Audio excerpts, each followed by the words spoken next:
Wayang Munyang Pabrik Gula, sebuah cerita horor dari akun Twitter Simple Man yang berkisah tentang pengalaman horor, mistis, seram, dan penuh misteri di sebuah pabrik gula.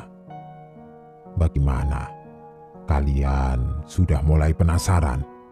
Kalau begitu langsung saja, selamat menyimak. Dan buat kalian yang pernah mengalami kejadian horor di pabrik, tulis saja di kolom komentar. Salam horor.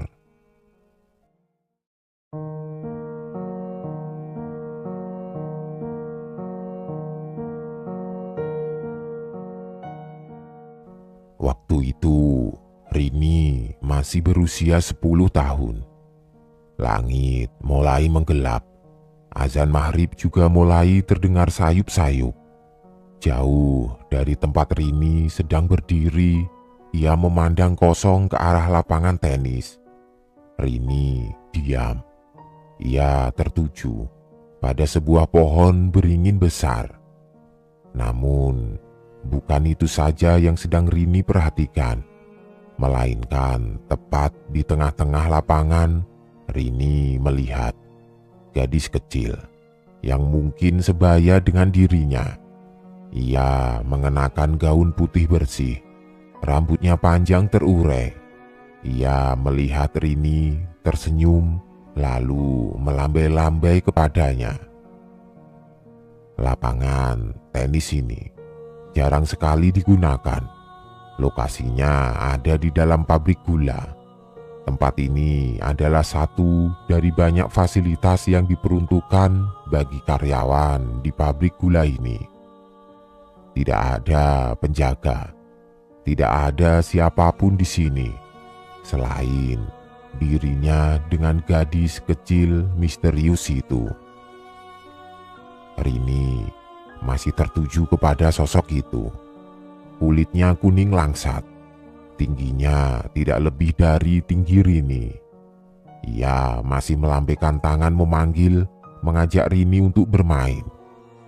Gadis kecil ini ragu karena kegelapan pepohonan di belakang lapangan tenis perlahan mulai menyeruak. Rini mendekat. Ia berjalan di jalan setapak penuh kerikil kecil. Ia masih melihat gadis itu tersenyum menungguinya. Tinggal beberapa meter lagi Rini sampai. Namun, sesaat sebelum Rini sampai di pintu kawat lapangan tenis, sesuatu menarik dirinya. Rini terkesiap. "Dok, kamu mau kemana? Tidak mendengar suara azan ya?" Rini melihat ibu, menarik tangannya membawanya menjauh dari lapangan tenis. Rini mencoba menjelaskan, namun tampaknya ibu tidak butuh penjelasan.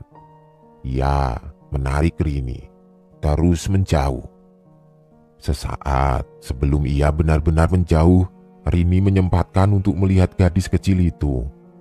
Ia ingin mengatakan kepada ibu ada anak lain yang belum pulang. Namun, pemandangan itu tidak akan pernah Rini lupakan seumur hidup, karena gadis kecil misterius itu tengah merangkul kepalanya. Bapak sedang membuat kopi. Ibu ada di sampingnya mengambil lauk dan nasi. Rini masih duduk diam. Ia memandang kosong meja makan di depannya. Rini meyakinkan dirinya apa yang baru saja dia lihat apakah hal yang nyata. Kepala gadis itu dirangkul, sementara tangannya masih melambai-lambai. "Pak, jangan lupa bawa senternya ya," kata ibu. Bapak tersenyum mengangguk. Malam ini bapak bekerja shift malam. Ia salah satu karyawan yang sudah lama bekerja di pabrik gula ini. Karena masa kerja bapak, Rini sekeluarga mendapatkan salah satu fasilitas yang diberikan pabrik gula ini, yaitu tempat tinggal. Rini sekeluarga mendapat tempat tinggal di sebuah rumah tidak jauh dari gerbang selatan. Orang-orang memanggil tempat ini dengan perumahan Belanda, karena lokasi ini dulu bekas rumah orang-orang Belanda.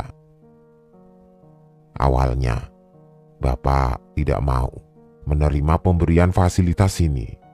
Namun lambat laun ekonomi semakin sulit. Untuk berhemat, akhirnya Bapak menerima. Sebenarnya untuk karyawan biasa seperti Bapak tidak diperbolehkan tinggal di perumahan Belanda, karena tempat ini khusus untuk supervisor ke atas. Tapi karena rumah dinas biasa sudah penuh diambil oleh karyawan lain, Bapak akhirnya ditawari untuk menempati salah satu dari 10 rumah Belanda. Ada hal aneh yang pernah Rini dengar saat Bapak bicara dengan Ibu. Katanya teman-teman Bapak sempat melarang dan lebih baik mencari kontrakan lain, tapi tidak dijelaskan apa masalahnya. Bapak sendiri saat bicara dengan Ibu, raut wajahnya sedikit khawatir. Namun Ibu meyakinkan bahwa tidak ada yang perlu ditakutkan dari tempat ini. Bapak akhirnya mengangguk. Toh rumah ini jauh lebih besar dari yang dibayangkan. Awalnya Rini juga tidak mengerti. Untuk anak seusianya ia sudah bisa mencium hal ganjil. Salah satunya adalah melihat besar rumah dan segala tetek bengek perabotan di dalamnya.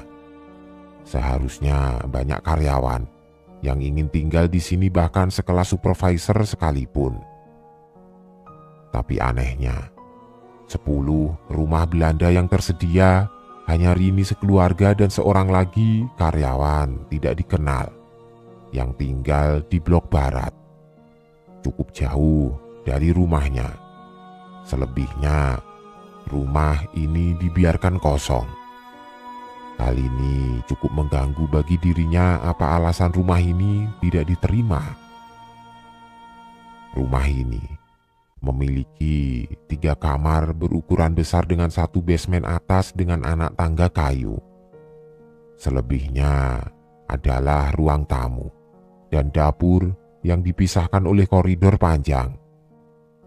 Selain itu, ada halaman belakang yang dipenuhi tanaman-tanaman buah seperti jambu biji dan lain sebagainya.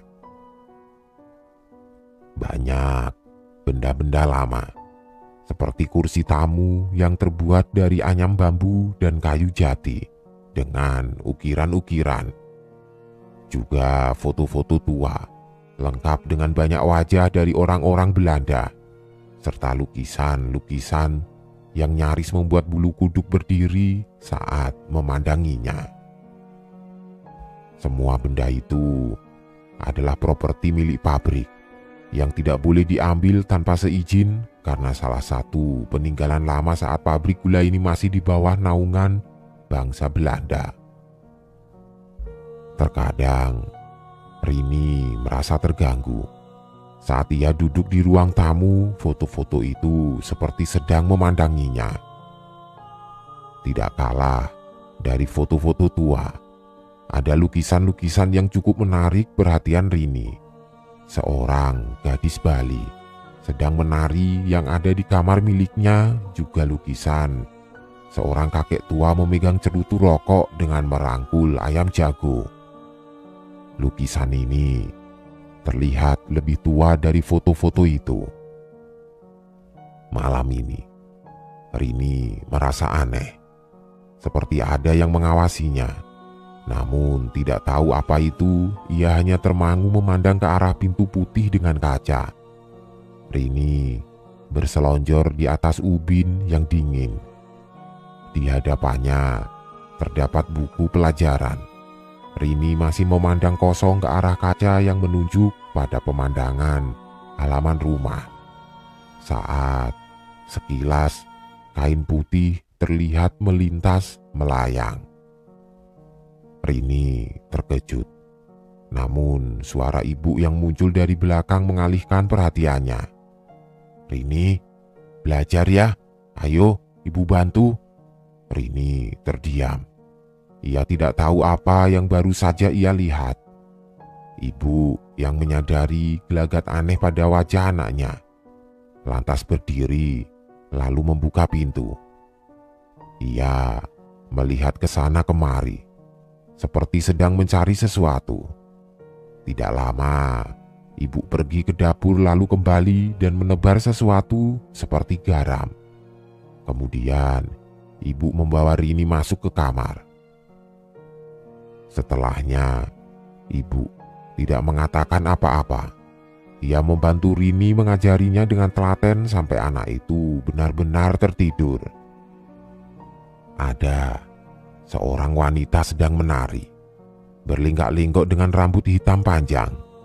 Ia mengikuti irama musik dengan sendu suara yang entah muncul dari mana. Wanita itu begitu cantik, lengkap dengan mahkota berwarna kuning merah. Sesaat, Rini menikmati pertunjukannya sebelum ia melotot. Rini tersentak dari tidurnya. Ia menyibak selimut dengan keringat deras di keningnya. Ia bermimpi melihat wanita menari. Saat Rini kemudian sadar, di depan ranjangnya ada lukisan penari Bali. Rini begidik ngeri memandanginya.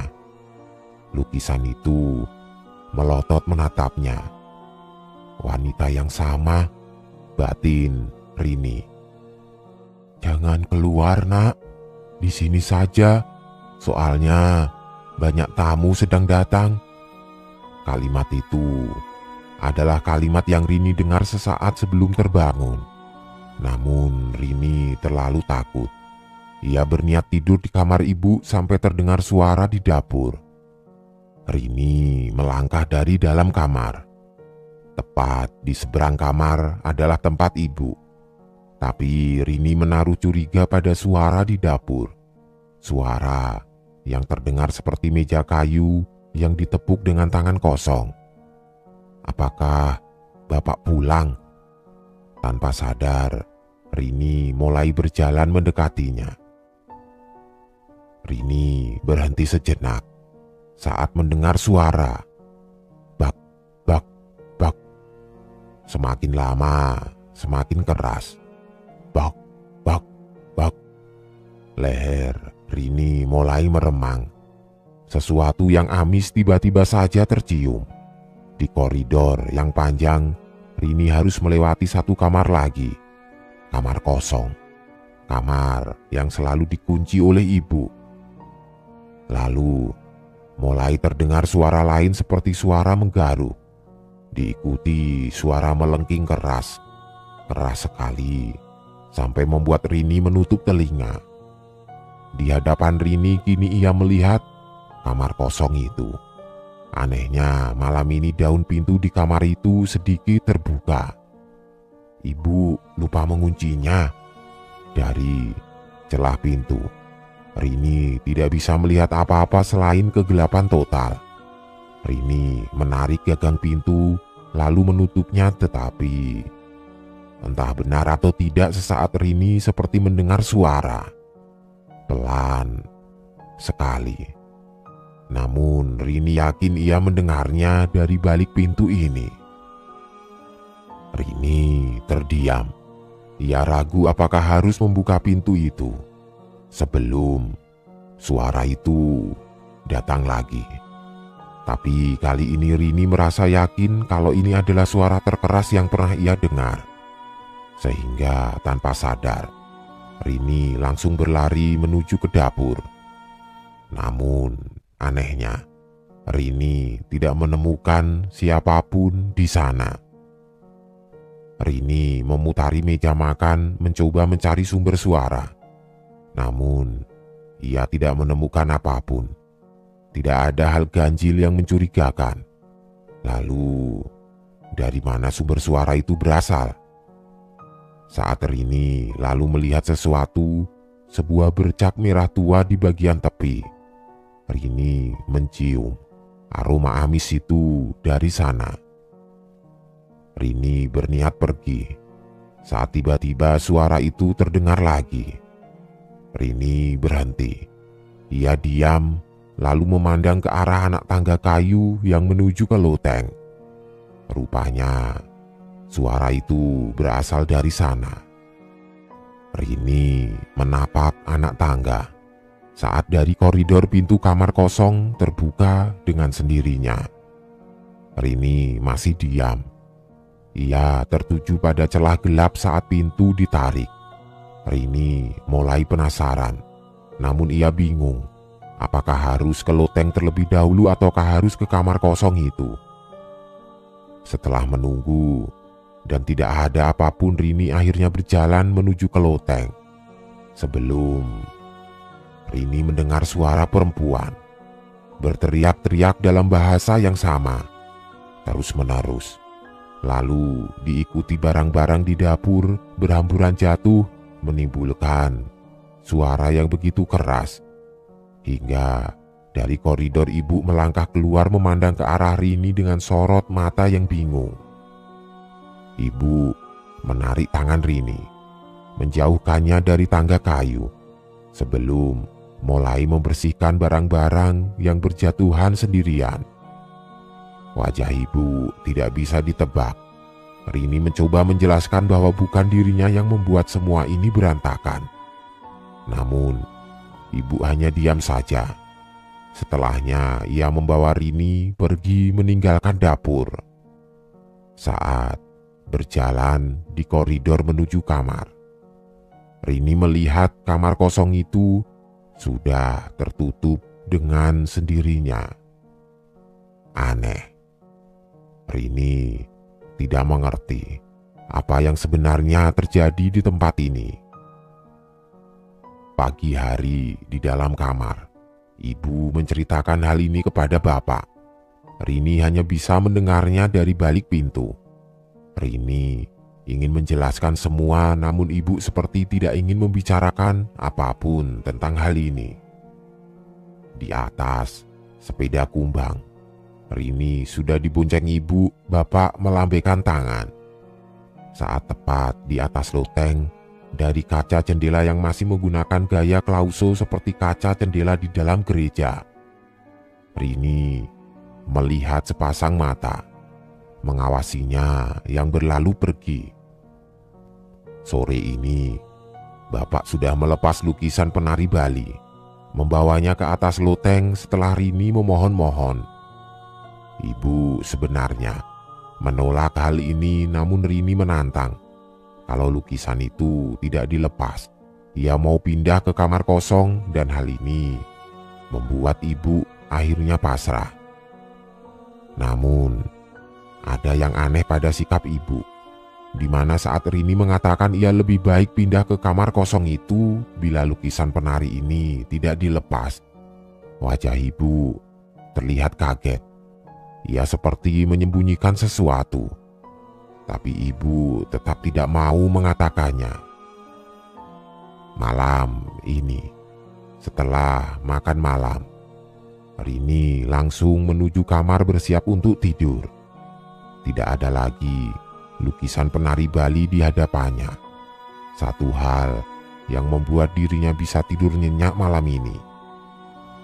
Sebelum tiba-tiba dari belakang, terdengar pintu almari tua dengan ukiran-ukiran itu terbuka. Rini melihat sosok tangan kecil bersembunyi di balik tumpukan kain. Warna kulitnya putih pucat, tidak seperti warna sawo matang. Rini melangkahkan satu kaki, turun dari ranjang. Saat tiba-tiba sesuatu menarik kakinya ke bawah ranjang, membuat wajah gadis ini menghantam lantai tegel. Dua anak kecil lalu berlari berhamburan. Satu keluar dari dalam almari, satu dari bawah ranjang. Mereka tertawa cekikikan pergi keluar pintu, meninggalkan Rini yang mulutnya berlumuran darah. Satu gigi depannya tanggal. Rini menjerit, menangis keras, tapi anehnya tidak ada yang datang. Tubuh Rini kesakitan. Wajahnya masih terasa sakit sembari menangis. Rini keluar dari kamar. Tapi ibu maupun bapak tidak ada yang mendekat. Lalu dari ruang tamu terdengar seseorang sedang bersenandung lagu campur sari. Rini mendekati sumber suara tempat seorang lelaki tua sedang merokok. Lelaki tua itu berhenti bersenandung saat Rini berdiri menatapnya. Lelaki yang tidak diketahui siapa itu memalingkan wajah menatap ke jendela melalui kursi kayu. Satu kakinya terangkat seperti orang-orang tua pada umumnya. Di meja terdapat segelas kopi dengan asap mengepul. Rasa sakit yang Rini rasakan berubah menjadi rasa penasaran. Siapa orang ini? Apakah teman bapak? Batin Rini sembari mengawasi. Tidak lama lelaki tua itu lalu tertawa kencang. Tidak perlu takut denganku, karena yang seharusnya kamu takuti itu Belanda yang berada di belakangmu itu. Rini menjerit.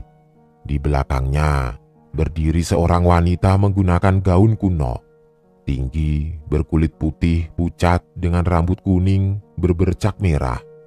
Setengah wajahnya berlubang. Ia menyeringai kepada Rini yang berjalan mundur. Tidak mengerti, Rini bersiap pergi saat lelaki tua itu berteriak. Bau orang Belanda memuakkan. Pergi kamu dari sini. Setelah mengatakan itu, wanita mengerikan itu melesat pergi. Lelaki tua itu lalu memanggil Rini, mengatakan apa yang dari tadi ia sebenarnya lihat.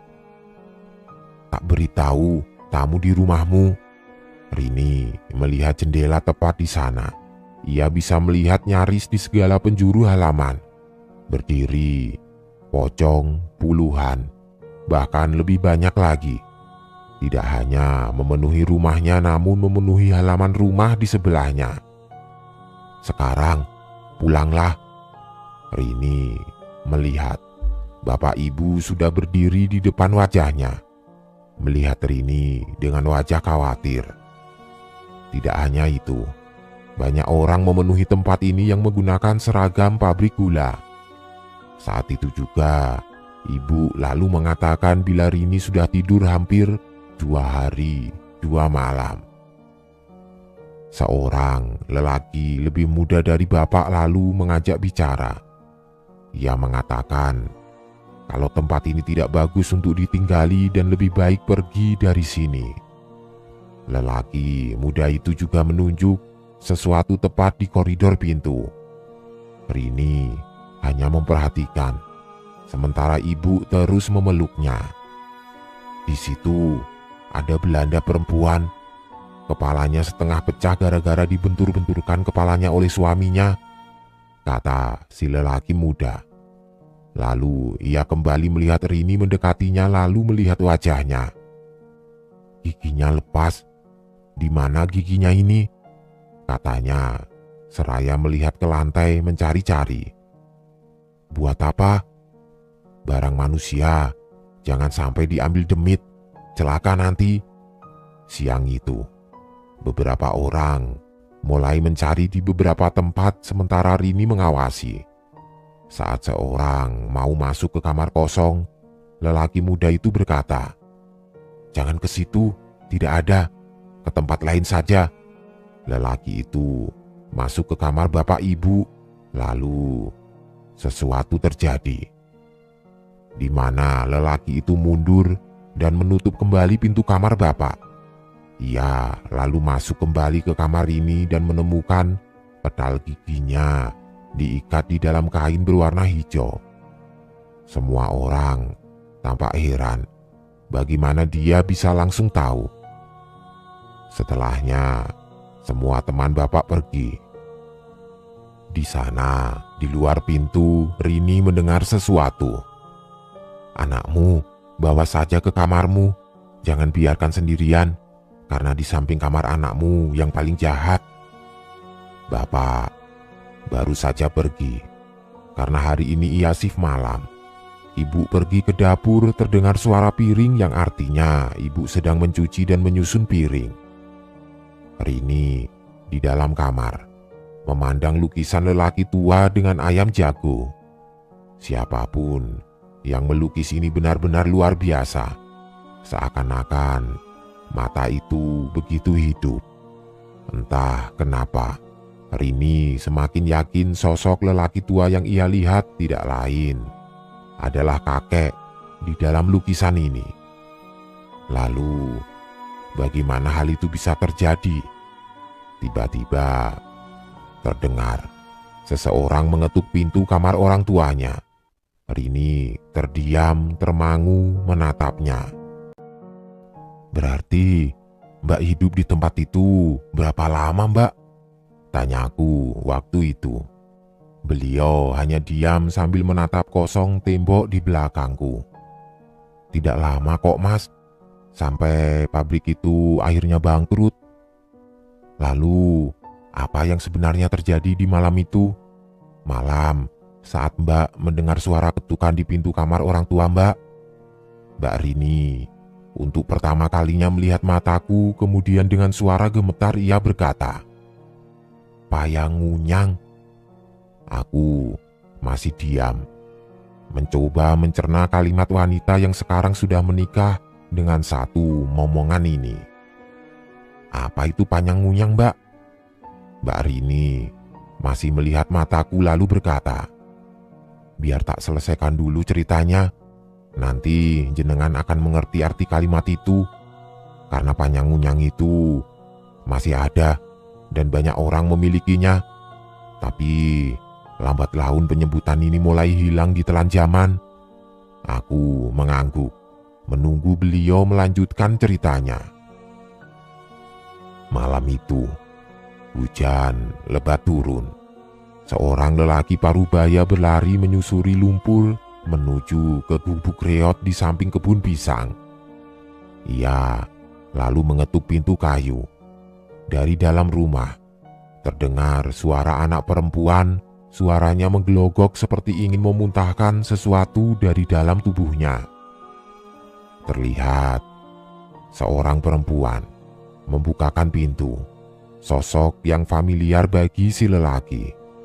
Perempuan itu menatap dengan wajah sayu. Tanpa membuang waktu, si lelaki bergegas masuk sembari bertanya, "Bagaimana, Bu?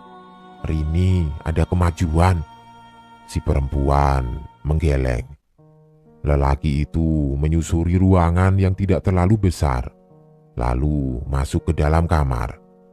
Di sana ada seorang wanita tua renta. Tubuhnya bungkuk melihat Rini dengan sorot mata mengiba. Sementara Rini, anak kecil ini, sedang duduk bertelanjang dada dengan tubuh ditutupi oleh kain sarung. Sedari tadi, ia terus memuntahkan makanan dari dalam isi perutnya.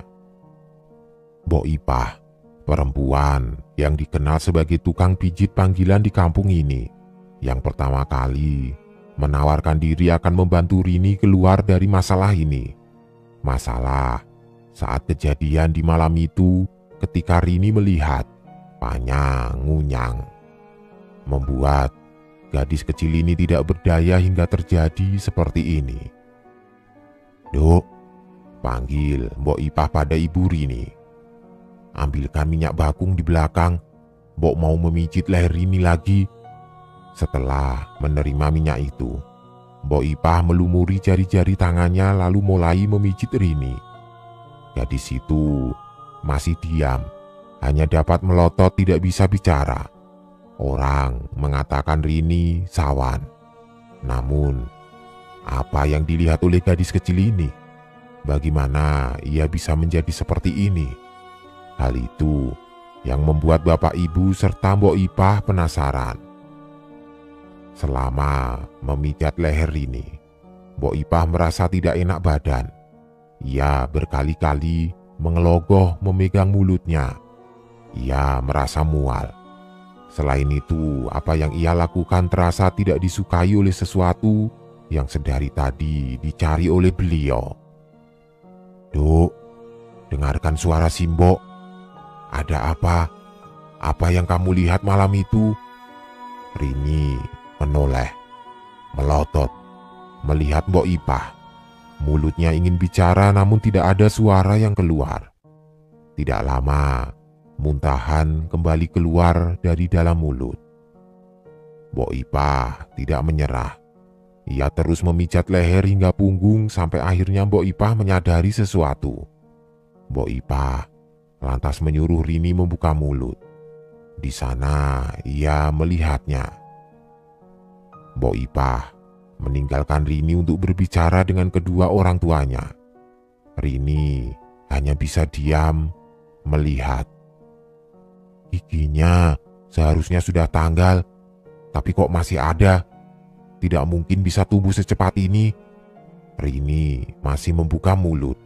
"Duk, gigimu boleh Simbok cabut?" Rini mengangguk. Ia tidak mengerti apa hubungannya dengan gigi di dalam mulutnya. Namun, gadis kecil itu hanya bisa pasrah. Simbok juga berkata, "Ini akan sangat sakit, makanya aku minta kedua orang tuamu memegangi." Ibu dan bapak lalu duduk di samping Rini menahan tangan, kaki, serta tubuhnya. Sementara Mbok Ipah meminta Rini untuk tidak menutup mulutnya. Saat wanita tua itu mulai menarik dengan tangan kecil yang terlihat seperti tulang terbungkus kulit tipis. Namun, meski begitu tenaga wanita tua ini tidak dapat diremehkan. Karena begitu ia menariknya, tubuh Rini mengejang. Kedua orang tuanya berusaha keras menahan saat kepala Rini seperti dihantam begitu keras. Rini ingin berteriak. Tubuhnya tidak kuat menahan rasa sakit nyeri seperti ini. Namun, ia berusaha sekuat tenaga. Sampai akhirnya, Mbok Ipah bisa menarik satu gigi yang membuat Rini terus-menerus memuntahkan darah. Gadis itu lalu menangis. Suaranya kembali sesaat sebelum akhirnya ia menceritakannya. Menceritakan kejadian malam itu saat Rini menemukan sepucuk paku yang dibeluri oleh gimbal rambut. Malam itu, Rini mendengar seseorang mengetuk pintu kamar orang tuanya. Padahal bapak shift malam, sedangkan ibu berada di dapur. Rini yang penasaran berjalan mendekat ke pintu membukanya. Sesaat ia melihat seseorang berlari masuk ke kamar kosong diikuti suara tertawa dari anak-anak. Rini yang sejak pertama kali datang ke rumah ini penasaran dengan isi kamar kosong itu, lalu mendekat. Dari arah dapur, Rini bisa mendengar dentingan antara suara piring. Mungkin ibu yang melakukannya. Gadis kecil ini menyentuh handle pintu, mendorongnya. Di sana, di kamar itu, ia masuk. Saat itu, kegelapan menyelimuti kamar kosong itu. Rini mencari Saklar. Setelah dia menutup pintu, ia tidak mau ibu sampai tahu bahwa dirinya ada di dalam ruangan ini. Meraba-raba dari sisi tembok, Rini mencari-cari. Saklar seharusnya ada di sisi samping pintu. Namun, Rini tidak kunjung menemukannya. Tapi Rini yang bersifat keras kepala tidak mau menyerah. Ia masih berjalan perlahan-lahan sembari meraba-raba. Sampai akhirnya ia merasakan sesuatu. Sesuatu yang terasa dingin. Rini tercekat, merasakan dirinya seperti bersentuhan dengan jari tangan manusia.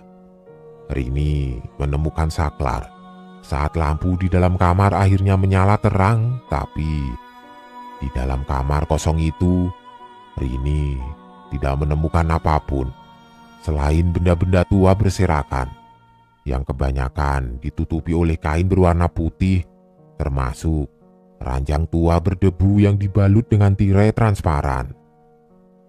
Aroma Debu begitu menyengat. Rini mencoba melihat sekeliling. Ia berjalan menyusuri lantai di sisi ranjang kosong itu yang tanpa sadar jari kakinya menabrak sesuatu yang langsung berdenyit bergerak-gerak. Rini membuka benda apa yang ada di balik kain ini saat dirinya menemukan kursi goyang untuk anak-anak. Kayunya sudah tua namun masih terlihat kuat. Rini merasa tempat ini seperti hidup. Badannya menggigil. Di ujung sebuah meja tua Rini menemukan kotak korek lama dengan kotak besar panjang. Tidak seperti korek pada umumnya. Nampaknya korek ini adalah peninggalan lama yang tidak pernah tersentuh oleh siapapun. Rini menyimpulkan bahwa kamar ini memang belum pernah dimasuki oleh siapapun. Lantas, kenapa? Pertanyaan itu terus-menerus muncul di dalam kepalanya. Rini membuka kotak korek. Di dalamnya batang korek terlihat masih banyak.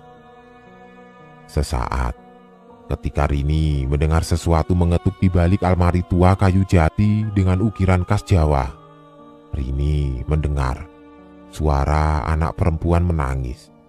Saat itu, tiba-tiba lampu di dalam kamar mendadak mati. Rini yang gelagapan lantas beringsut mencoba berjalan menuju saklar. Tapi anehnya, Rini tidak dapat menyalakan meski ia sudah menekan saklar itu berkali-kali. Rini tersentak ketika dia merasakan sesuatu mengenakan pakaian putih melayang melintasi punggungnya. Rini merasa ia tidak sendiri. Suasana di dalam kamar mendadak menjadi dingin, sunyi, senyap. Rini bisa merasakan bahwa dia tidak lagi sendirian di dalam kamar ini. Tapi Rini sendiri tidak tahu siapa dan di mana dirinya diawasi.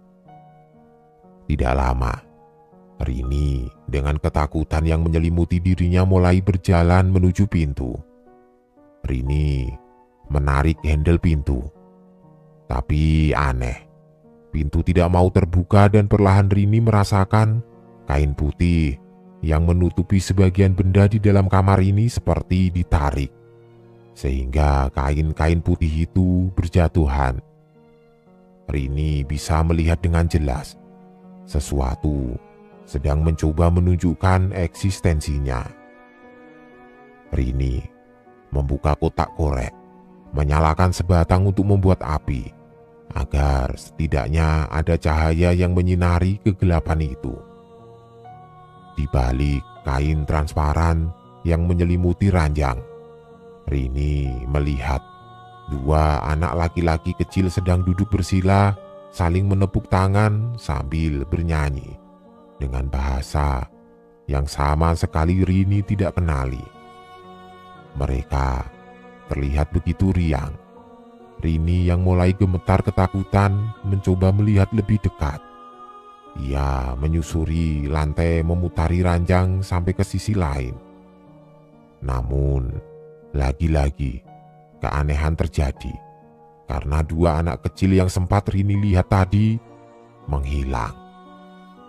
Tiba-tiba dari belakang terdengar suara almari terbuka. Suaranya begitu keras, menimbulkan nada berkeriek yang panjang. Rini dari tadi penasaran apa yang ada di dalam almari ini sebenarnya. Dengan sebatang korek dan api yang bergoyang, Rini mendekat ke benda tua itu. Di sana, Rini menemukan baju-baju kuno tergantung di atas sebatang kayu. Tidak ada apapun kecuali hal itu. Rini meringkuk, menoleh ke samping. Dia menemukan sesuatu, bulatan dari kayu yang diukir. Rini meraba, merasakan, sampai akhirnya ia sadar bahwa guratan itu dibuat dari kuku jari. Sebenarnya, ada yang lebih mengganggu dari sekedar menemukan kuku jari di bagian kayu jati almari, yaitu di belakang Rini. Ia merasa ada dua anak lelaki yang dari tadi bisa ia rasakan kehadirannya, sedang berdiri sejajar memandangi Rini. Namun, saat Rini menoleh ia tidak menemukan mereka. Sebatang korek itu telah habis dilahap api. Rini menyalakan sebatang lagi saat meringkuk merangkak berjalan di sudut almari, di bawah beberapa gantungan baju. Sebelum sesuatu tiba-tiba berhembus. Rini bisa merasakan sesuatu meniup batang korek api miliknya. Rini menyalakan sebatang korek lagi, namun lagi-lagi sesuatu meniupnya kembali, membuat Rini kembali diselimuti kegelapan.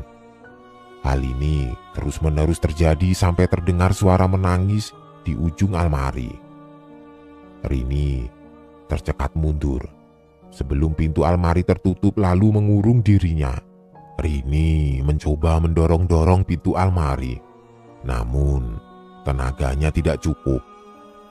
Dari celah-celah pintu, Rini melihat sepasang kaki berdiri dengan sepatu hitam kulit, berkaos kaki putih panjang, tepat ada di sana. Tidak beberapa lama, wajah anak lelaki menunduk melihat wajah Rini tanpa bola mata. Rini terseok, melangkah mundur. Ia menjauh dari celah almari, tanpa ia sadari ia merangkak sampai di ujung dan menemukan sesuatu. Sebuah paku yang menancap di bagian dalam almari, terbungkus oleh sesuatu yang berserabut menyerupai potongan rambut panjang. Rini mengambil benda itu. Saat itulah Rini baru saja menyadari ada yang sedang duduk meringkuk tepat di belakangnya. Rini menoleh. Ia tidak bisa mundur, lalu dengan keberanian yang tinggal tidak seberapa, ia menyalakan sebatang korek. Dan disitulah Rini melihat seorang gadis Belanda dengan separuh kepala terpotong. Sosok itu menggelinjang, melotot melihat Rini yang kepalang takut. Tidak lama, ia lalu merangkak mundur. Saat itu, Rini menyadari bahwa sosok itu seperti ingin menunjukkan sesuatu. Rini terlihat bingung. Apakah ia harus mengikuti atau selesai sampai di sini? Rini melangkah keluar dari dalam almari. Ia melihat sosok itu baru saja melintas keluar dari dalam kamar. Pintu itu adalah pintu yang dari tadi tidak dapat dibuka oleh Rini. Ia mengikuti dengan selangkah demi selangkah. Rini merasa asing. Rumah ini sama, tapi terasa berbeda. Sebuah jam tua terpajang di dekat sekat antara dapur dan lorong. Sesuatu yang tidak Rini lihat saat tinggal di rumah ini. Sebelum Rini melewati benda tua namun terawat itu, ia dikejutkan oleh jeritan memekikkan telinga dari arah dapur, tempat seharusnya ibu berada.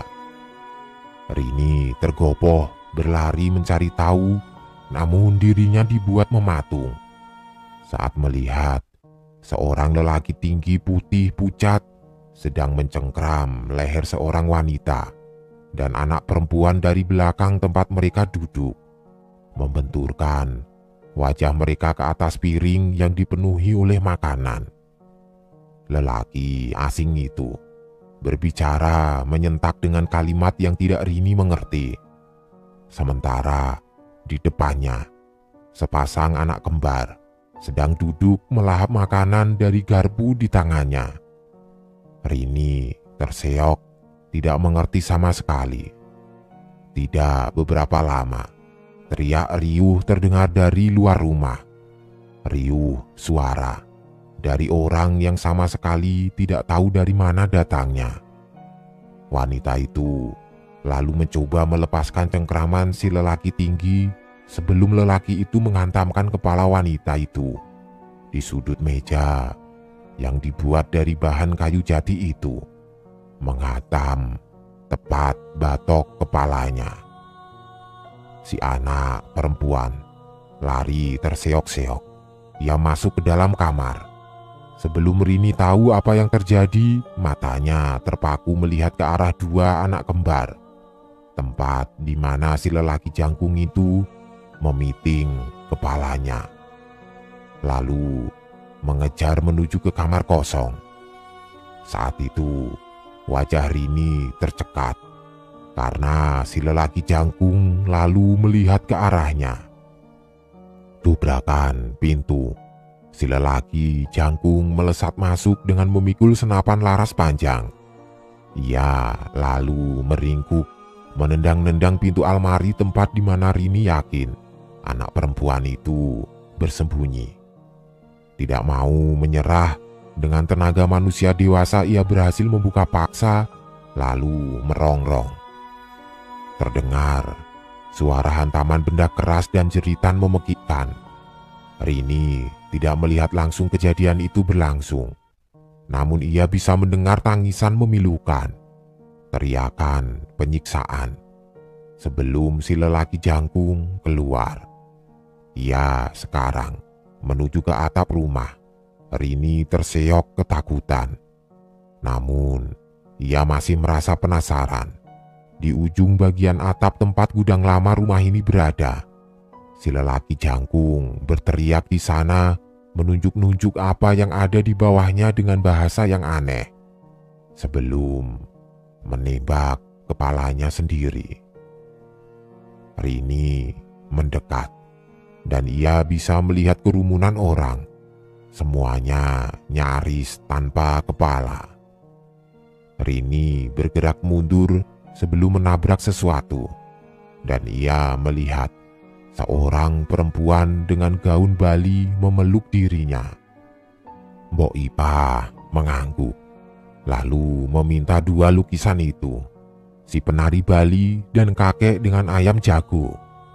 Namun bapak menolak, karena bagi dirinya ada hubungan sesuatu yang tidak bisa ia jawab dengan lukisan ayam jago. Saat itulah Mbok Ipah menjelaskan tentang payang ngunyang. Payang ngunyang adalah suatu benda mati yang diikuti atau dirasuki oleh jin sejenisnya mendekam, mengawasi, dan hidup di sana.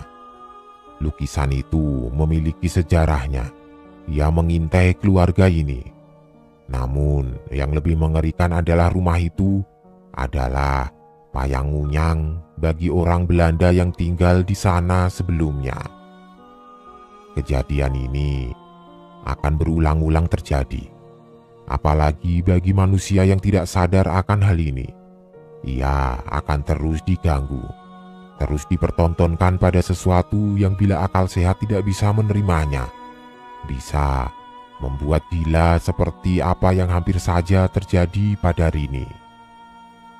Mbaknya benar-benar merasa melihat hal itu, atau bagaimana, Mbak? Tanyaku pada Mbak Rini.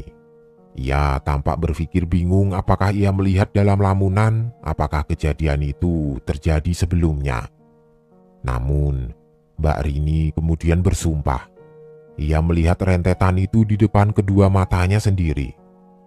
Aku hanya diam, lalu setuju untuk membagikan cerita ini. Aku sendiri dulu pernah mendengar bahwa tahun sebelum kemerdekaan, orang-orang pribumi pernah menyerbu tempat pabrik gula ini berbekal membawa arit, sabit, pacul, dan benda-benda lain untuk mengusir orang-orang Belanda. Namun, cerita itu hanya diceritakan turun-temurun, soal kebenaran akan kejadian itu masih dipertanyakan. Apa yang sebenarnya terjadi dengan orang-orang Belanda itu tidak ada yang tahu. Lalu aku mendapatkan sebuah pesan dari seseorang yang lain. Rupanya setiap rumah Belanda di pabrik gula memiliki ceritanya sendiri-sendiri. Dan ini adalah salah satu dari cerita perih yang pernah terjadi. Bahkan Ada seorang kuli yang terlibat penghancuran rumah-rumah ini pernah membawa pulang sebuah foto keluarga orang Belanda yang setiap malam melototi dirinya, terkadang menyeringai kepada dirinya.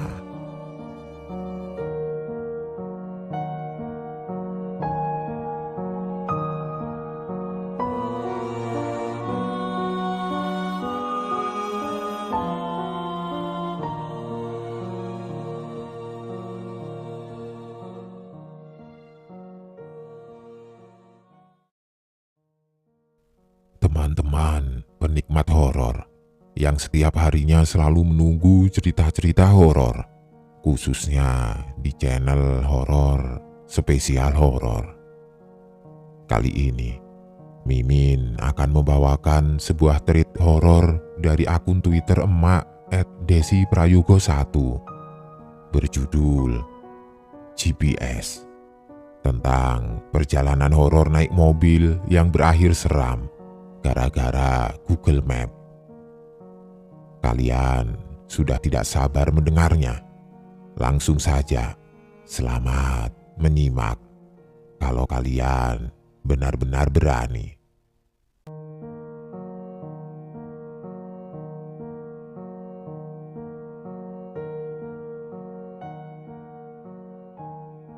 Sekitar akhir bulan November tahun kemarin, tepatnya di tahun 2020. Aku, suami, anak-anakku, adikku, dan mamaku memutuskan untuk sowan atau berkunjung ke rumah salah satu saudara nenek dari almarhum bapakku yang ada di Pare, Kediri, Jawa Timur. Kita berenam pergi dari Surabaya pagi hari sekitar pukul 6 dengan menggunakan mobil. Sebelum berangkat, suamiku sudah mengecek semuanya. Entah itu dari segi mesin ataupun bensin, semuanya dipastikan aman, tidak ada kendala. Berangkatlah kita ke Pare.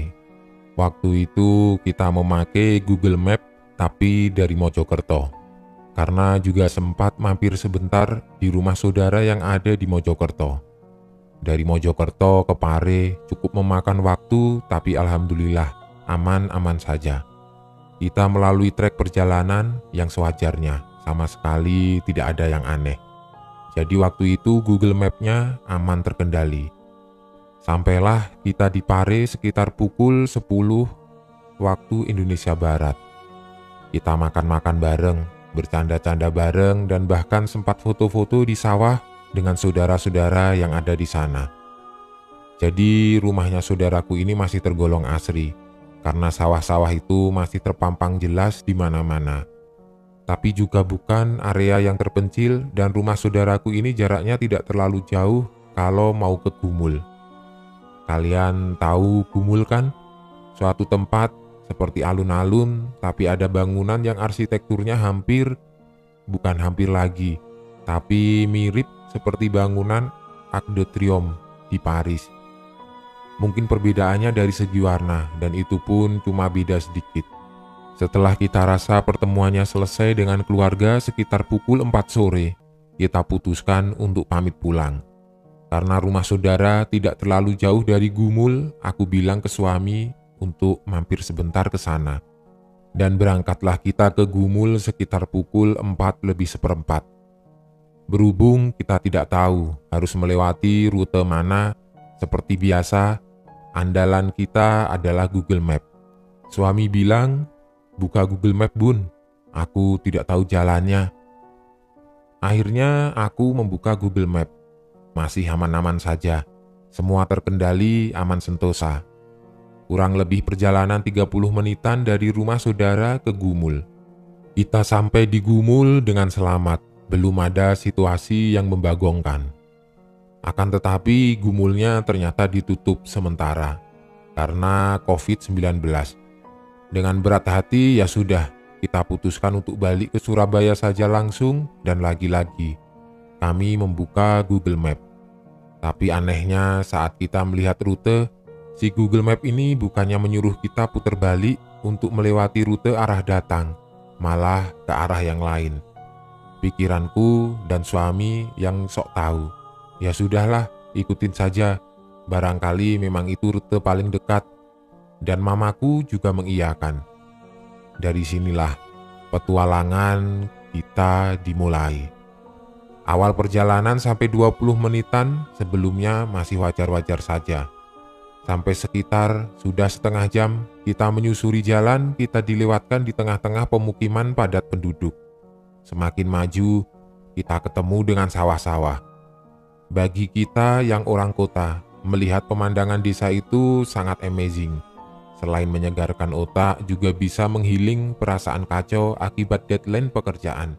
Benar-benar situasi yang bikin rindu, tapi tidak dengan jalur seperti itu. Awal-awalnya masih terkesan normal-normal saja. Meski tidak sesekali, mata warga-warga sekitar memandangi laju mobil kita.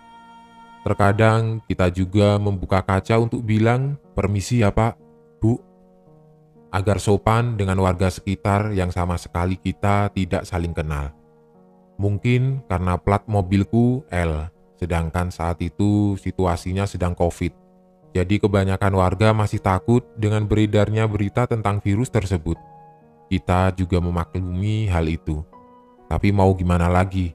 Kita bisa sampai ke sini juga gara-gara si Google Map dan bukan kemauan kita. Kita saat itu masih optimis dan berpikir positif, mungkin sebentar lagi akan ketemu jalan besar. Karena kalau dilihat di layar monitor HP-ku ada seperti jalan besar yang jaraknya kurang lebih 5 menit ke depan. Lagi-lagi itu bukan jalan raya besar, melainkan jalan raya kampung. Kata suami, "Nggak apa-apalah, masih mending daripada harus lewat sawah-sawah lagi." Kita pun melanjutkan perjalanan dan masih juga belum ketemu jalan raya besar. Soalnya di map belum ada jalur yang warnanya kuning. Jadi jalanannya masih putih biasa. Kita masih terus melaju di jalan raya kampung tersebut dan tidak terasa sudah terdengar azan maghrib berkumandang. Suami memutuskan berhenti untuk minum karena masih azan juga. Tidak baik kalau melanjutkan perjalanan, apalagi kita melewati rute yang aneh. Siapa tahu setelah azan kita diberi kemudahan sama Allah, makanya kita berhenti untuk istirahat sejenak. Sedangkan anak-anakku sudah pada rewel. Mungkin mereka capek, sedangkan adikku mabuk. Bertambah sudah nikmat perjalanan kita saat itu. Mana di tempat kita berhenti itu sama sekali tidak ada warung ataupun orang jualan makanan. Jadi hanya rumah-rumah warga sekitar.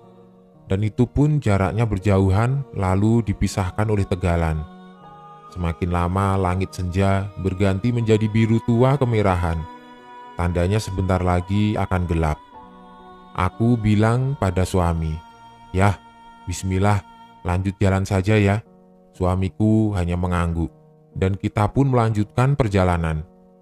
Penderitaan sesungguhnya akan dimulai. Kita terus jalan ke depan sambil melihat Google Map, tapi ternyata kita malah melewati area persawahan yang benar-benar sempit. Lebih parah dari sawah-sawah yang sebelumnya. Karena jalanan sebelumnya masih lebar, muat untuk 2 mobil dengan jalur berbeda. Tapi yang ini benar-benar sempit, bukan main. Untuk jalan 1 mobil saja harus benar-benar butuh fokus. Kalau tidak fokus, mungkin bisa langsung oleng. Sedangkan kanan kiri tidak kelihatan jelas itu apa. Benar-benar kanan kiri cuma sawah, tidak ada rumah warga sama sekali. Sumpah, tidak habis pikir dengan Google Map. Bagaimana bisa jalanan seperti ini dijadikan jalan alternatif untuk mobil? Kalau motor sih tidak apa-apa. Lah ini kita sudah memilih untuk jalur mobil. Bahkan sampai jengkelnya aku akhirnya set jalan menuju tol. Ternyata kalau mau ke tol harus putar balik lagi. Suamiku sudah mulai jengkel dan bilang, "Sudahlah Bun, kita lewat jalur yang tadi saja. Tidak mungkin kita putar balik dengan medan yang seperti ini. Yang ada kita malah nyungsur ke sawah." Ya sudah, aku ikuti kata suami, kembali ke jalur awal, dan kalian tahu apa? Padahal jelas dari posisi kita sebelumnya itu kalau melihat ke depan jalanannya seperti tidak berujung. Jadi dari sawah-sawah itu rasanya masih jauh sekali kalau keluar ke jalan utama. Tapi di sisi lain, untuk putar balik itu tidak mungkin, karena jalanannya sempit sekali. Rasanya untuk dilalui dua mobil berlawan arah tidak bisa. Jadi kesimpulannya mungkin jalan itu hanya satu arah atau memang jalur tersebut tidak direkomendasikan untuk dilalui. Tapi anehnya Google Map malah menganjurkan lewat situ. Dalam hati aku sudah ketar-ketir. Tidak ada henti-hentinya aku berzikir dalam hati sambil menyalakan murotal di HP. Benar-benar merasa lemas, pasrah, dan bingung mau ngapain. Selepas melewati area persawahan yang sempit itu, kalian tahu kita melewati apa? Aku tidak bilang itu hutan, karena bentukannya justru mirip tegalan, tapi ditumbuhi pohon-pohon yang tinggi dan rimbun sekali. Dari sawah sempit sampai tegalan atau hutan ini sama sekali tidak ada PJU. Jadi untuk cahaya itu benar-benar mengandalkan lampu mobil. Kalian tahu nama jalan ini di Google Map apa? Angnaon Road. Benar-benar tulisan itu yang kita lihat dari aplikasi Google Map. Sudah benar-benar lemas kita. Mana anakku yang paling kecil ini bisa dibilang cukup peka. Mungkin karena umurnya masih 5 tahun jadi dia bisa melihat apa yang tidak kita lihat. Tapi entahlah, aku sama sekali tidak paham. Karena sejak kita masuk area itu, anakku ini selalu melihat ke atas mobil. Jadi mobilku ini atasnya kaca yang bisa dibuka dan bisa melihat pemandangan langit. Sedangkan untuk samping-sampingnya memang sengaja ditutup gorden oleh mamaku. Mamaku yang ngeh dari awal langsung bilang ke aku, "Si, ambilin air buat Rere." Terus aku jawab, "Minta Adel," nama adikku. "Airnya di belakang, Mah." Setelah dikasih airnya sama adikku, mamaku langsung mengusapi wajah anakku dan bilang, "Rere lihat HP saja ya, ini HP-nya Rere," sambil geleng-geleng melihatku. Aku tahu, mamaku pasti jengkel dengan aku kalau melihat anakku sudah seperti itu. Karena mamaku tahu anakku pasti sedang melihat sesuatu yang aneh-aneh. Takutnya nanti dia demam atau gimana. Soalnya anakku memang begitu. Tapi ya mau gimana lagi. Kita juga tidak mau sampai nyasar-nyasar seperti ini. Jadi aku terangin dulu posisi duduk kita. Aku dan suami di depan, mama dan Rere anak keduaku di tengah. Lalu di bagian belakang ada Adel adikku dan Abel anak pertamaku.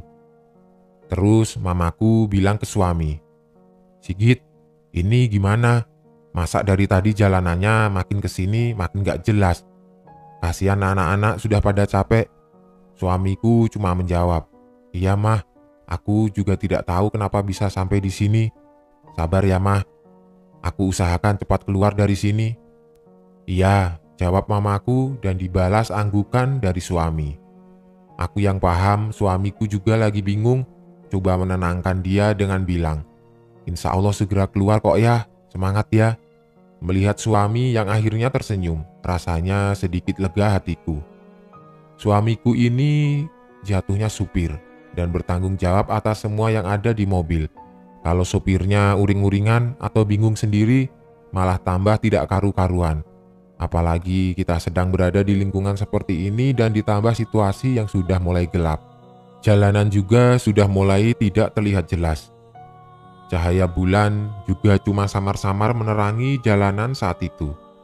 Benar-benar situasi yang simalakama buat kita. Aku lihat ke belakang. Ternyata Adel, Abel, dan Rere sudah mulai tidur. Mama sedang menonton YouTube. Lalu tiba-tiba kita kehilangan sinyal. Layar monitor di mobil tiba-tiba gresek-gresek lalu mati-mati sendiri. Mama yang lihat YouTube tiba-tiba bertanya, "Si, mobilnya kenapa? Nggak apa-apa?" "Ya," aku jawab, "nggak apa-apa. Karena memang nggak apa-apa, toh masih dalam kondisi jalan." Terus suamiku menyuruhku untuk mengecek Google Map untuk kira-kira kita butuh waktu berapa lama lagi biar bisa keluar dari tempat ini. Pas aku lihat HP-ku, tumben-tumbenan sinyal HP-ku Bayangkan bagaimana jengkelnya 3 HP semuanya HP suami dan mama juga sama-sama E. Aku lihat HP anak-anakku sama, terus aku bangunin Adel. HP-nya juga sama. Di situ barulah aku menangis. Benar-benar yang menangis super kencang. Karena aku merasa ini sudah benar-benar di luar nalar. Anak-anakku juga ikutan menangis tapi ditenangkan oleh mama dan Adel. Terus mama bilang, "Desi nggak boleh nangis, kita harus semangat. Kasihan anak-anakmu mbak. Sekarang ayo kita berdoa bersama. Sigit, berhentikan mobil sebentar nak." Di tengah hutan dengan pohon-pohonan yang rimbun dan lebat ditambah suara-suara burung hantu. Di situ kita berdoa bersama. Benar-benar kita berdoa dengan khusyuk dan tidak lama setelah kita berdoa semuanya kembali normal. Sinyal muncul meski hanya strip 3. Layar monitor mobil juga connect kembali. Dan anak-anakku juga melanjutkan tidurnya lagi. Apa perjalanan mistisnya sudah selesai? Belum. Jam sudah menunjukkan pukul 6:30, tapi kita masih berada di situasi yang tidak tahu ngomongnya bagaimana, karena bingung juga. Dengan beribu harapan dan doa di dalam hati berharap kita akan segera keluar dari tempat ini. Padahal Google Map sudah bilang berkali-kali, 30 menit lagi akan melewati jalan utama. Tapi saat pas di titik ternyata di luar ekspektasi. Itu bukan jalan utama yang kita pikirkan, melainkan mungkin jalan utama dari hutan itu. Justru semakin jauh kita mengikuti arah Google Map, kita semakin melewati jalur yang semakin lama semakin sempit. Sampai akhirnya setelah kita lurus melewati sebuah persimpangan jalan yang kalau belok kiri itu tidak mungkin karena mobil tidak bisa masuk juga. Mobil kita mogok, benar-benar mogok. Tapi kondisi mesin nyala, cuma tidak bisa jalan. Aku berusaha untuk tidak menangis, marah, ataupun uring-uringan. Karena aku ingat anak-anakku, apalagi yang terjebak di sini juga bukan aku saja, melainkan ada keluargaku juga. Jadi aku benar-benar harus tenang untuk menenangkan yang lainnya juga.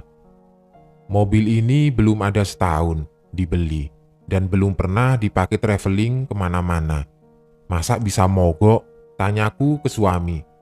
Terus suamiku menjawab, "Tidak tahu juga bun, bisa jadi karena mesinnya panas, karena dari jam 4 tidak berhenti, dan terus dipakai jalan. Coba aku cek keluar." Melihat situasi sekitar, aku ragu, terus pegang tangan suami, seperti memberi isyarat untuk jangan keluar. Tapi suamiku justru bilang, "Nggak apa-apa bun, kan ada Allah."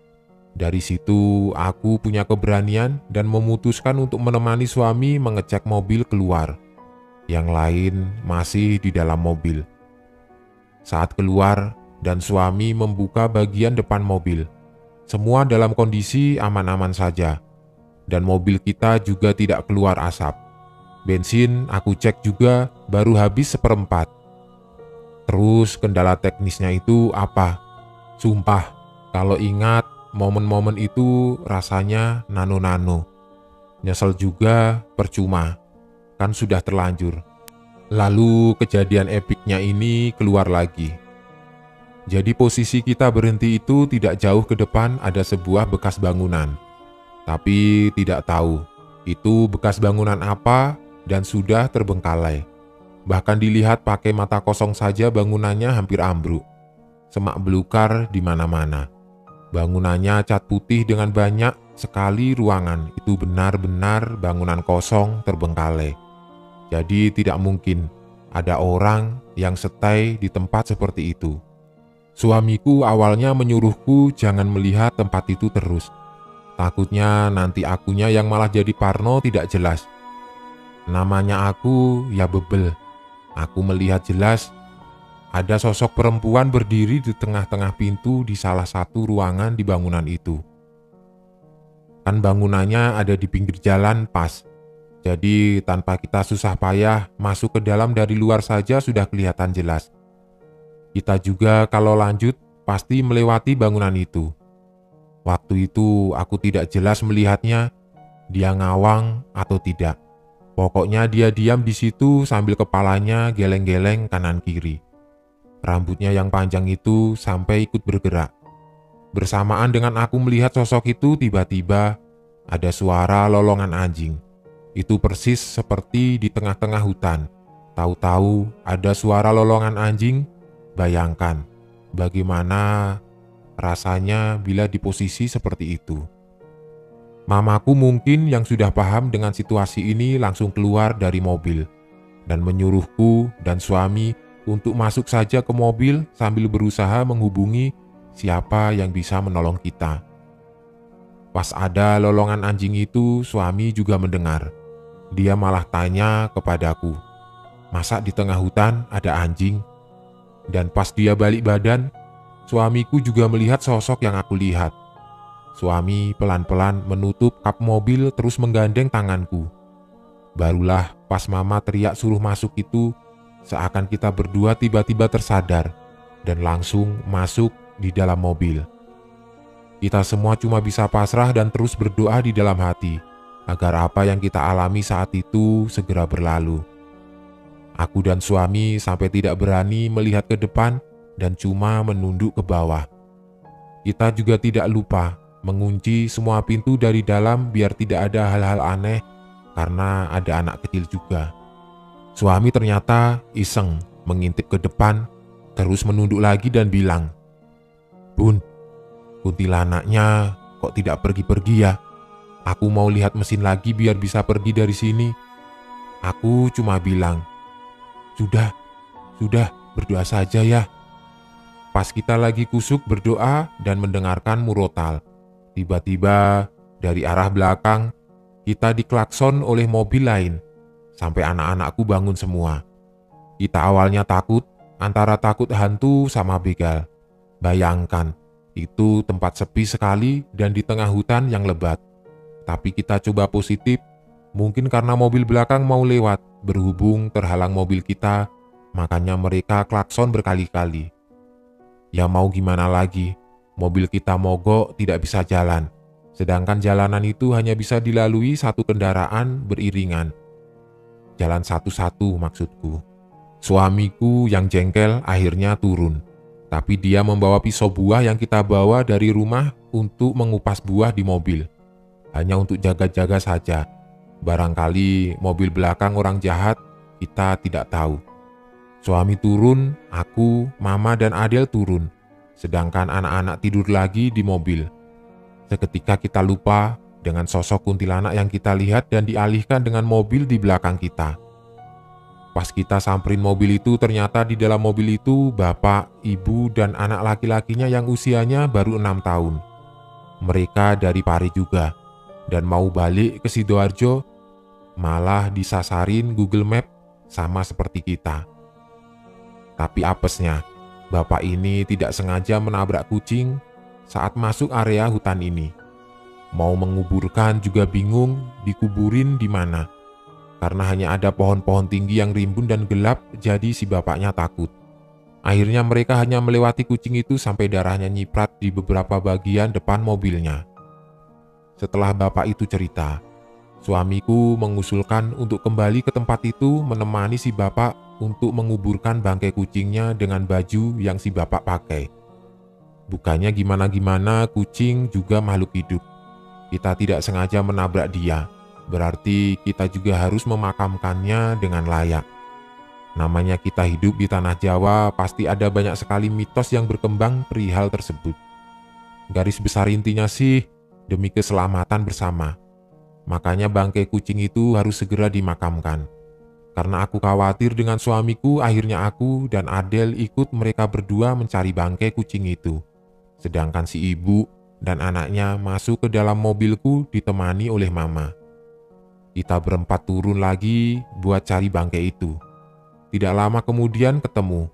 Dan kalian tahu apa yang kami lihat? Yang ditabrak bapak itu adalah kucing hitam. Aku benar-benar syok, bukan main. Tubuh kucing ini benar-benar hitam semua dan kondisi perutnya sudah terurai, tidak beraturan. Aku justru lebih kesedih melihat keadaan kucing itu, bukan seram. Kucing hitam memang seram, tapi buat pecinta kucing seperti aku, itu suatu momen yang menyedihkan. Suamiku bilang, ini sepertinya bukan kucing liar karena bulunya lembut dan sepertinya terawat. Tapi siapa juga yang ngebiarin kucingnya main-main sampai ke hutan begini ya?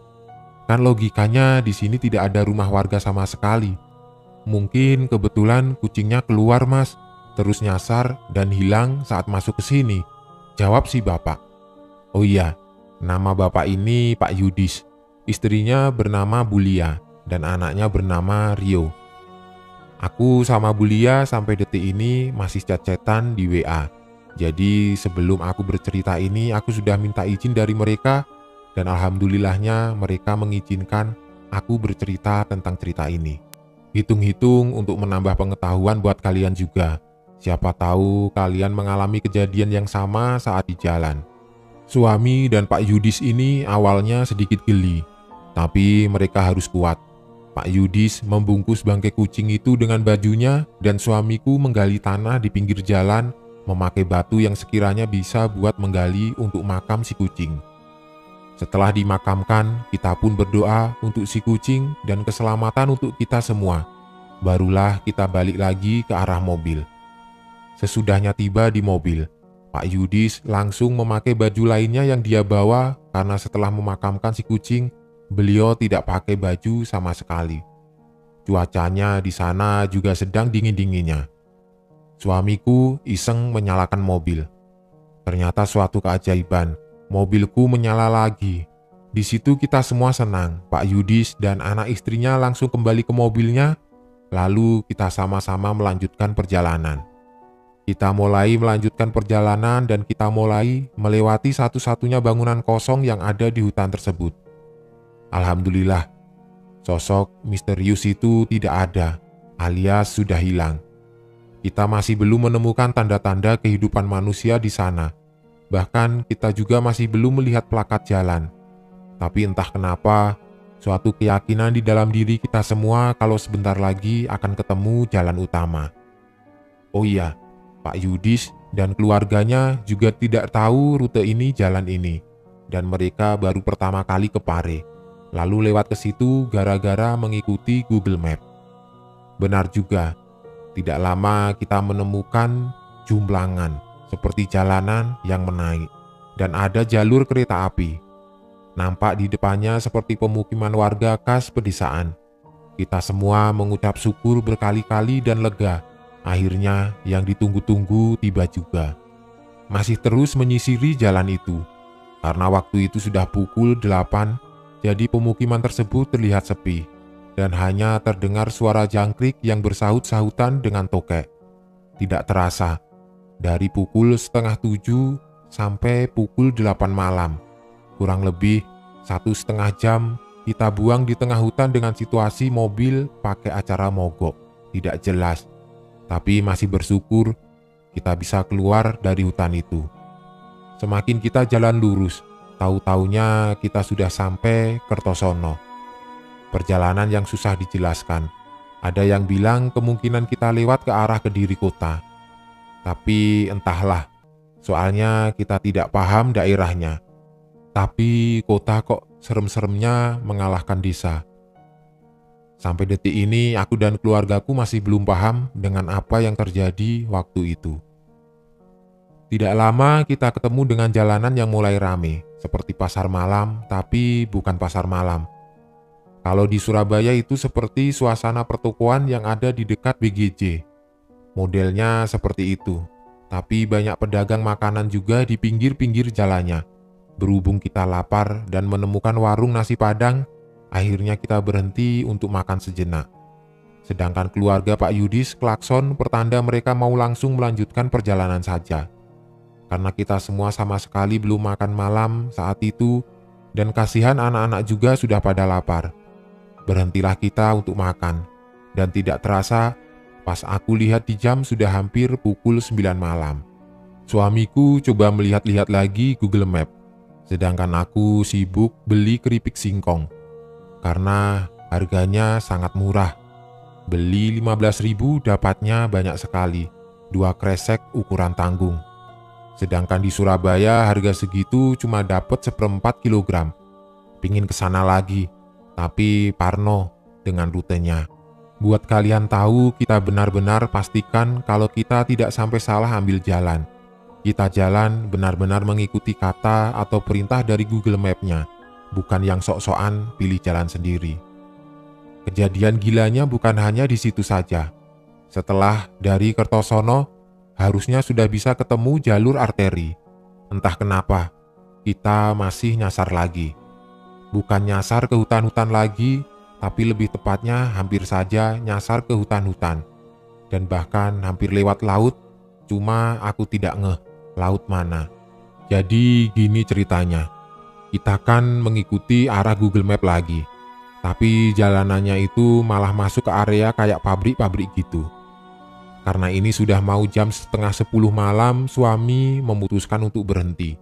Bertanya ke orang dan kebetulan ada satpam penjaga salah satu pabrik yang masih terjaga. Saat bertanya, satpam itu bilang, "Mending Bapak putar balik saja, Pak. Karena kalau lurus ke sana malah masuk hutan dan lewat pinggiran laut. Bahaya, Pak. Di sana jalanannya gelap." Lalu Pak Satpam itu memberitahu titik jalan arteri berdasarkan Google Map dan kita pun mengucapkan terima kasih. Lalu melanjutkan perjalanan. Dalam hati aku bersyukur.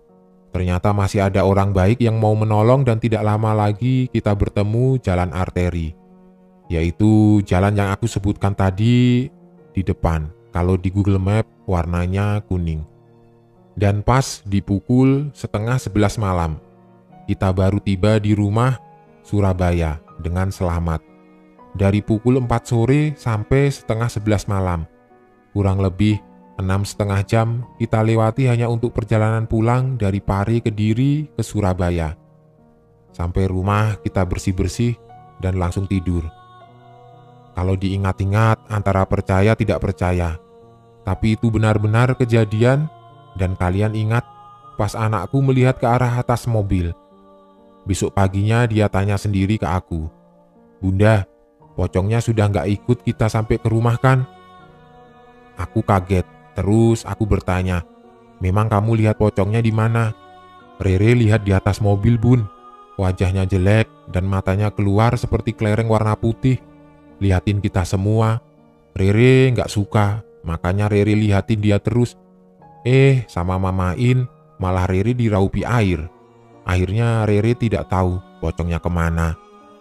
Mamain adalah panggilan anak-anakku ke mamaku. Karena nama panggilan mamaku Mamain. Oh ya, anakku ini masih 5 tahun.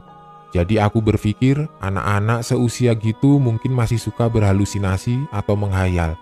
Tapi entahlah, aku juga tidak tahu. Aku mengajak dia ke arah mobil dan di sana ada suamiku yang sedang mencuci mobil. Terus aku tanya ke Rere, "Sekarang kamu lihat pocongnya masih ada apa enggak?" Rere cuma menjawab, "Alhamdulillah, nggak ikut kita sampai ke rumah, Bun," sambil tangannya mengusap dadanya. Aku berusaha tetap tenang, stay cool, tapi ujung-ujungnya tetap merinding. Kalau menurut pendapat mamaku, katanya kita itu kena oyot mimang. Seperti suatu kondisi kita disasarin oleh makhluk tidak halus.